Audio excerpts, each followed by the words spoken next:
Partie 5, chapitre 2, un cure simple, Gustave Flaubert. Paul montait dans la grange, attrapait des oiseaux, faisait des ricochets sur la mare ou tapait avec un bâton les grosses futaies qui résonnaient comme des tambours. Virginie donnait à manger aux lapins, se précipitait pour cueillir des bleuets et la rapidité de ses jambes découvrait ses petits pantalons brodés. Un soir d'automne, on s'en retourna par les herbages.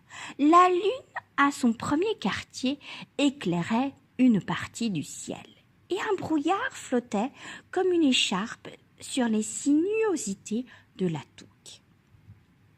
Des bœufs, étendus au milieu du gazon, regardaient tranquillement ces 4 personnes passer.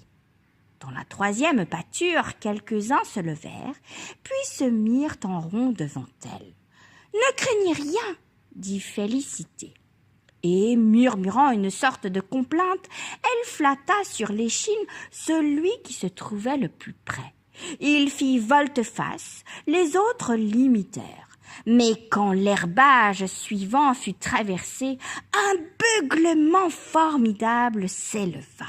C'était un taureau que cachait le brouillard. Il avança vers les 2 femmes.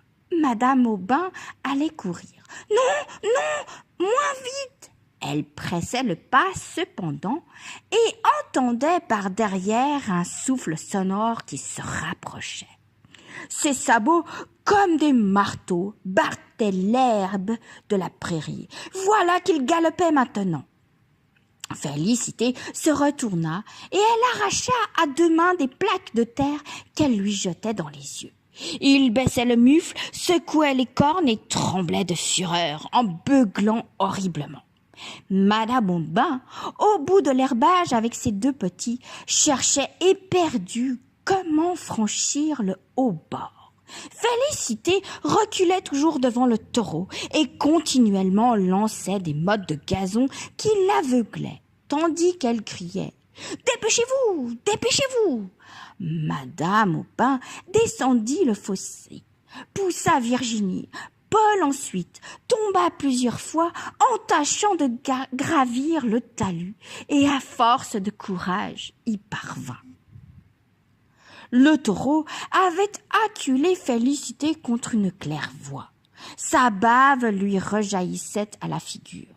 Une seconde de plus, il l'éventrait. Elle eut le temps de se couler entre 2 barreaux et la grosse bête, toute surprise, s'arrêta.